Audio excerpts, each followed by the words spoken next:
Hola, ¿cómo está? Qué gusto me da saludarle aquí bajo la sombra de estos frondosos árboles, con la sonrisa de mi amiga Loreta. ¿Cómo estás? Buenas tardes. Buenas tardes, don David, buenas tardes. Y David Heredia, que pues no duermes, mi amigo, domingos a todas horas está mandando información. Así es esto. Bueno, pero además, las pilas Energizer. ¿qué le hacemos? Y hasta los domingos se genera información. Así es, Bueno, y que se aguanten porque ya me tienen.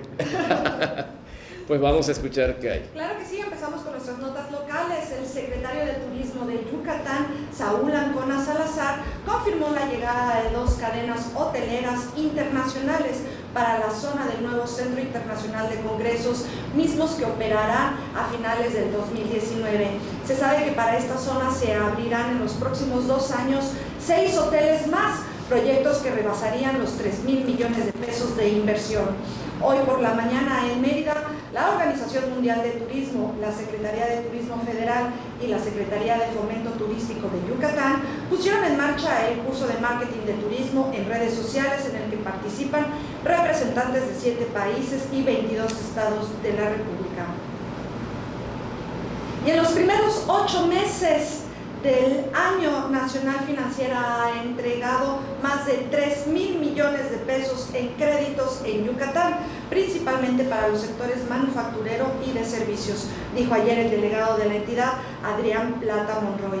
El funcionario precisó que los créditos otorgados van de 1,500 pesos hasta 200 millones de pesos y tienen especial demanda los de 50,000.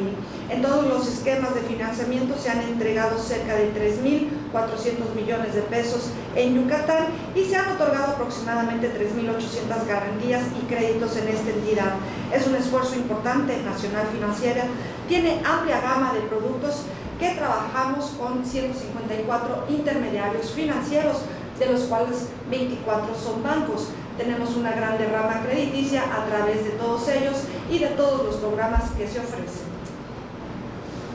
Y la cadena Costco expenderá gasolina a partir de la segunda mitad del 2017 en su tienda ubicada en Mérida, y con ello los usuarios de este club de compras, además de adquirir la despensa de electrodomésticos, muebles y línea blanca, su tarjeta de miembro servirá para la compra de gasolinas en las estaciones de servicios que se ubiquen dentro de estos negocios denominados hipermercados. El secretario de la Confederación de Cámaras Nacionales de Comercios y Servicios Turísticos, José Manuel López Campos, precisó que es un programa piloto presentado por Costco Gas, una filial de la empresa estadounidense. Mencionó que aunque las estaciones de gasolina en Mérida son un negocio saturado por el gran número que hay, pero la apuesta de Costco es el canje de puntos de la membresía por gasolina o diésel. Y el tercer aumento a la tarifa eléctrica en el año se estrenó ayer en Progreso con un nuevo apagón, el cual afectó a vasto sector del municipio, cuyas familias y cientos de visitantes se quedaron sin el suministro eléctrico durante más de 10 horas. El desperfecto de la CFE ocasionó severos inconvenientes, como el que se descompusieran los alimentos en los refrigeradores, el agua dejó de subir a los tinacos y los niños desde la tarde se vieron obligados a estudiar con velas o veladoras ante la nula respuesta de la paraestatal para resolver el problema. Oye, perdón que yo interrumpa. ¿Te acuerdas tú cuando estas alzas de la Comisión Federal ocasionaban que el Frente Cívico Familiar promoviera apagar la luz por 1 hora o 2 horas? Prendemos una vela. ¿Y ahora qué? No, vega, pues ya caminó, pero... Yo me refería a las velas o veladoras. Ah, no, yo también, las velas. Hablado de Guillermo Vela. ¿Cómo? Sí, claro. ¿Y dónde acabaron esos civiquistas? No, o sea, se extinguieron. Ya esos temas no les interesan. Les cayó un aerolito como los dinosaurios. Y no precisamente en Chicxulub. Perdón por la interrupción. Los yucatecos perciben que en su vida hay mayor satisfacción que situaciones negativas, según se deduce en la reciente información del INEGI sobre indicadores de bienestar autorreportado de la población urbana de julio del 2015 al mismo mes del 2016, en el que la entidad se encuentra en el top 10 del país. Las cifras revelan que en el promedio de conceptos básicos de bienestar subjetivo, en Yucatán se calificó en un 8.4 en cuanto a emociones positivas y en 2.5 en negativas, en una escala del 0 a 10. En cuanto a identificación de enunciados de apego a la vida, los yucatecos reportaron 9.1 con sentir que lo que uno hace vale la pena, 9 con sentirse afortunados, 8.9 con sentir que las cosas resuelten bien o mal dependen de uno mismo, y 9 con el sentir que se tiene una misión en la vida, por mencionar algunos. Y estas son nuestras notas locales. Fer, vamos contigo. Muchas gracias. Pues bien, usted dale su interpretación a esta nota. Durante el encuentro que sostuvo con el presidente de los Estados Unidos, Barack Obama, en el marco de su participación en la cumbre del G20 en China, mira hasta dónde fueron a platicar, el primer mandatario mexicano, Enrique Peña Nieto, le explicó a Obama que el motivo de la reunión que tuvo con el candidato republicano Donald Trump fue para poner en contexto la importancia de la comunidad mexicana en su país y la aportación que hacen a la economía norteamericana los más de 30 millones de mexicanos que viven de aquel lado de la frontera. O sea, le llamamos para decirle cómo estaban las cosas en su casa. Y que sin duda forman parte ya de una comunidad que es una comunidad trabajadora, lo cual es cierto, que es una comunidad que aporta realmente al desarrollo del vecino país. Y ese ha sido el motivo de buscar los encuentros que ustedes saben hemos querido tener con ambos candidatos. Y así lo compartí con el presidente Barack Obama. Y le reiteró también su absoluto respeto al proceso electoral que se vive en la Unión Americana.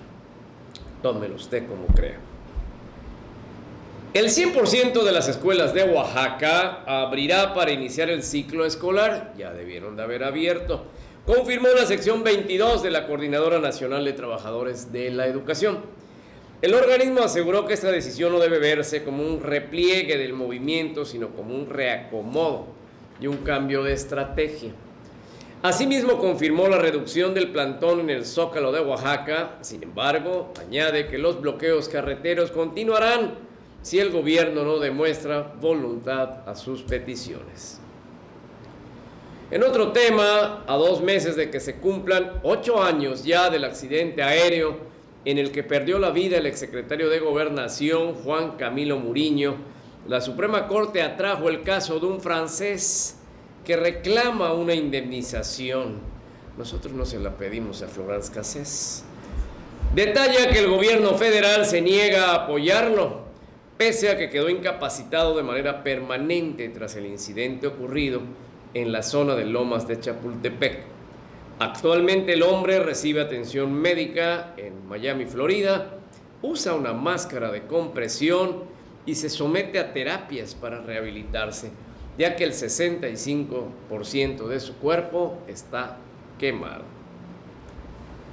La Secretaría de Desarrollo Social trabaja en apoyo a las estrategias definidas por la presidencia y así continuará a pesar de las críticas, afirmó el titular de la dependencia, José Antonio Meade. El funcionario afirmó que programas como 65 y más y la Cruzada Nacional contra el Hambre siguen operando y son muy bien evaluadas. Detalla que solo 65 y más cuenta con 5.7 millones de beneficiarios en toda la nación. En el último asunto que me compete por hoy, la Comisión Federal de Electricidad informó que las presas que opera están en niveles óptimos para hacer frente a la temporada de lluvias. Ojalá podamos decir que nuestros bolsillos están en niveles óptimos para hacer frente a las tarifas de la comisión. En un comunicado explicó que en esta temporada de lluvias hasta agosto se han registrado 506 milímetros de precipitaciones en el país. Esto es 3% más que el promedio histórico de la CFE. Así, las presas del sistema hidroeléctrico del río Grijalva en Chiapas, que son Angostura, Malpaso, Chicoacén y Peñitas, están al 50% de su capacidad de almacenamiento, niveles muy similares a los registrados el año pasado. En el caso de las 3 presas que operan en el río Balsas, están al 55% de su capacidad. Pues bien, hasta aquí llego. Bueno, llegué hace un rato a las instalaciones de La Opinión. Ya me había comunicado por teléfono y pregunté a don David, está tecleando. No lo podemos molestar. Bueno, pasó el tiempo, mandé un mensaje para decir, estoy en camino, y no contestó. Llegué y seguía tecleando. ¿Qué habrá salido de todo eso, compañero? Bueno, pues respiremos un poco. El alternativo de hoy, mi querido Fer, no, la verdad no estás tú para preguntármelo, pero yo sí para decirlo. Estamos todos oídos. De hoy, lunes 5 de septiembre, mes patrio, del presente año 2016, lo hemos titulado Muertos y más muertos. Esto es como el 3 de 3. Gulp. Es 3 más 3. En 8 meses, suman en Guerrero 1.512 ejecuciones, 32% más que en el 2015. Un recuento de la información publicada en el periódico El Sur de Guerrero indica que en agosto se registraron 223 asesinatos, 2 más que en julio. De las víctimas, 24 son mujeres, y en Acapulco el mes pasado se contaron 112 víctimas, la mitad del total del estado, de los cuales 15 son mujeres, 13 taxistas, 3 comerciantes y 4 choferes del servicio público. Hubo 11 hombres y 2 mujeres desmembradas, una decapitada y 6 cuerpos hallados en fosas, de acuerdo con una investigación realizada por el semanario Z. Guerrero es el segundo estado a nivel nacional con más ejecutados, 1.267 de enero a julio. Y el segundo con más casos de violencia per cápita, 35%, 35.31%.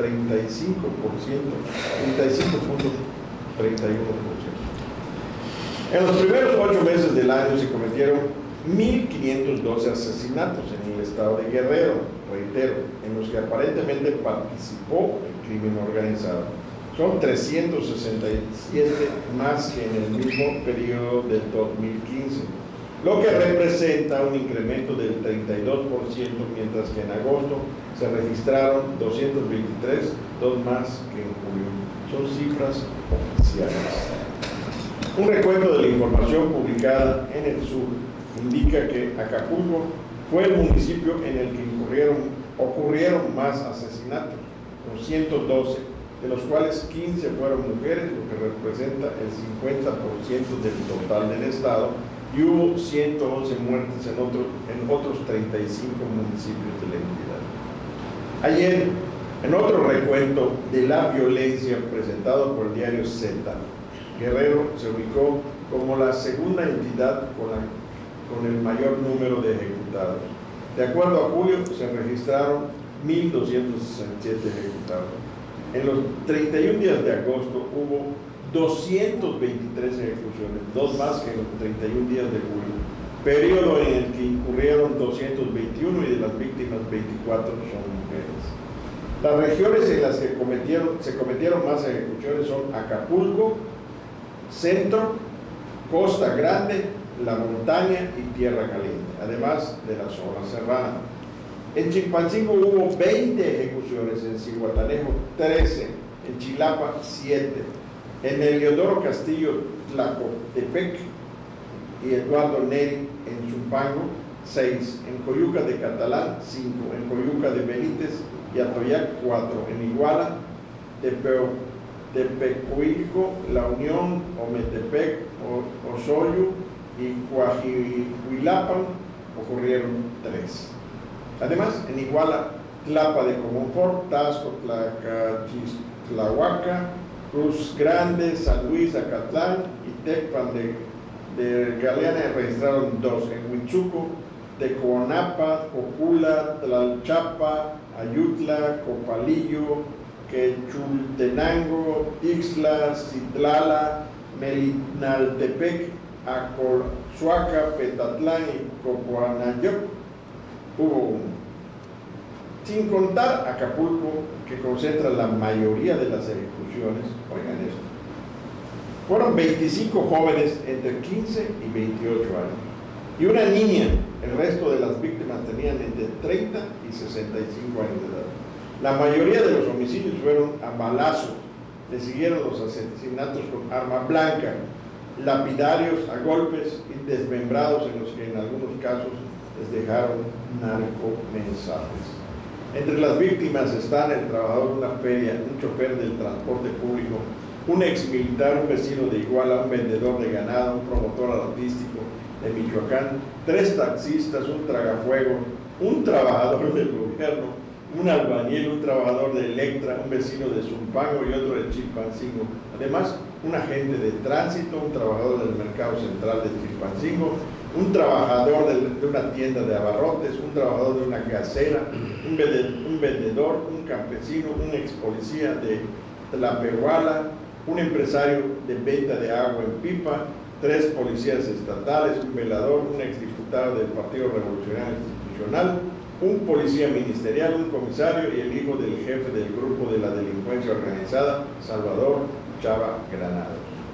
El 4 de agosto, 3 jóvenes fueron ejecutados a balazos junto al panteón de la comunidad de Tepochica en Tepecuilco y en la colonia El Mirador de Iguala, que fue localizado el cuerpo de un hombre lapidado. 2 días después, un promotor artístico y dueño de negocios de Lázaro Cárdenas de Michoacán fue asesinado en la autopista siglo XXI, cerca del entronque del poblado, El Naranjito, en el municipio de La Unión.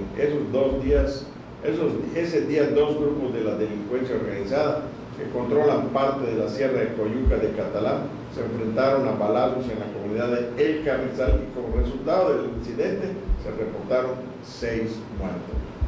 El 9 de agosto 5 hombres fueron asesinados, una mujer fue herida y otras 2 fueron levantadas por sicarios en un ataque armado en la discoteca Latinos Lounge, a unos 100 metros de la Alameda de Zumpango, la cabecera municipal de Eduardo Neri. El 11 de agosto en Chilapa 3 hombres fueron ejecutados con arma punzocortante y hallados con las manos atadas hacia atrás y con huellas de tortura dentro de una camioneta Ford gris en el camino de Amate Amarillo. El 16 de agosto 3 hombres fueron asesinados en la carretera federal Acapulco-Pinotepa Nacional, cerca del entronque a Huehuetlán, en Azoyo, mientras viajaban en una camioneta de Juchitán a Coajinicuilapa.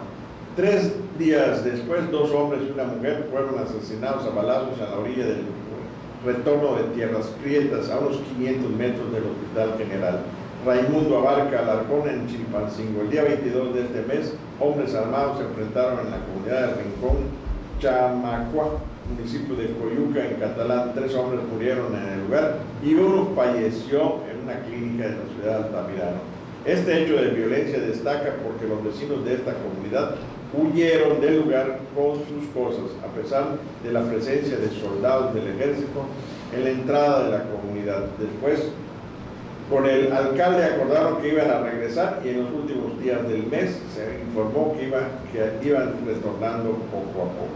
El 24 de agosto, 3 policías estatales murieron y 2 más resultaron heridos en una emboscada en el crucero de Pueblo Viejo, en la sierra del municipio de General Eliodoro Castillo, Tlacotepec, en un enfrentamiento a balazos con presuntos policías ciudadanos de la Unión de Pueblos y Organizaciones del Estado de Guerrero, de los que mataron a 3. El 26 de agosto, el exdiputado del PRI, Lucardo Cortés Hernández, una mujer y una niña, fueron asesinados en un presunto asalto a una tienda en la colonia 21 de marzo en Chilpancingo. El 26 de agosto, el hijo del líder ganadero y capo del narcotráfico, Salvador Granados Vargas, Chava Granados, Brian Salvador, fue asesinado cerca de la comunidad de San Luis, La Loma, del municipio de Tecpan. Y como colofón, como ustedes podrán escuchar, esto parece una parte de guerra de aquel entonces. Ocioso sería seguir relatando tantos hechos de sangre en el suelo patrio. Ese derramamiento nos pone los pelos de punta y rememorar aquellos tiempos de la Revolución Social Mexicana, cuando se perdieron más de 1 millón de vidas para sacar del poder al entonces dictador y presidente de México, don Porfirio Díaz, quien ante las andanadas de los caudillos de aquel tiempo, Madero, Villa, Zapata, etc., pusieron en jaque al mandatario y y finalmente tuvo que viajar en el Ipiranga rumbo al viejo mundo. No tratamos de asustar con el petate del muerto, empero a cómo van las cosas y los malos ejemplos de otros lares como Venezuela, Brasil, etcétera, por citar algunos, entonces lo que sigue es cosa más grave que nadie desea. Más gasolina al fuego. Señores, ustedes tienen la palabra. Yo lo dejo aquí sobre la mesa porque pues esto ya chorrea sangre. Gasolina al fuego no, porque está muy cara. Pero realmente es preocupante. Yo estaba pensando en el ejemplo, la comparación que tuviste en cuanto a que ni en la revolución, creo, caían tantos por día. Es preocupante esa ola de violencia en la que entiendo hay por ahí alguna lucha de fuerzas del crimen organizado. Ya tiene años, sí. Y sí, pues gracias a Dios nacimos en Yucatán, pero no somos ajenos a lo que pasa en el resto de la patria. No, hay malos ejemplos y hay crimen en todos lados. Si ves la geografía nacional, estado por estado, sí es cierto, Yucatán nada más tiene 86 asesinatos. Y no todos de ese tipo, no son ejecuciones. Se peleó ahí el marido con la mujer y acuchilló uno al otro. Desde luego lamentable también, pero estamos hablando de otro contexto. Lo que pasa es que también, aparte de lo que es el crimen organizado, también se ha pasado hacia pero ya no sabemos, los periodistas. Ya no sabemos si es el crimen o esto ya es una guerra abierta.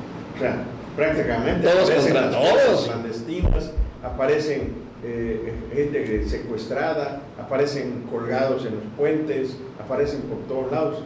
Esto ya es otra cosa. O sea, prácticamente, ¿por qué le di lectura a todo este informe puntual? Porque te dice que mataron a un policía, a una niña, mataron a un diputado. O sea, ¿qué está pasando entonces? Me pregunto. ¿Qué es lo que está pasando? ¿Quién puede decir la verdad? Este es un informe que dan dos medios de comunicación, el Sur y el Z. Sabes que están especializados en ese tipo de información. Pero son muy puntuales. ¿Cuántos, cómo, dónde y en qué lugar, qué encontraron? Todo. Eso es lo preocupante. Yo creo que esto va más allá de lo que nosotros estamos pensando. Y es lo que se puede... ¿Desestabilizar al país? No, esto es lo que se puede documentar. Es lo que se puede documentar. Lo no documentado... seguramente es más. 3 o 4 veces sí, más. Y es un solo estado.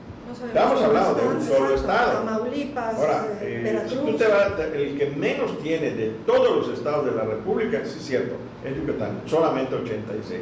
No debieran de haber ninguno, claro, pero tiene 86 asesinatos.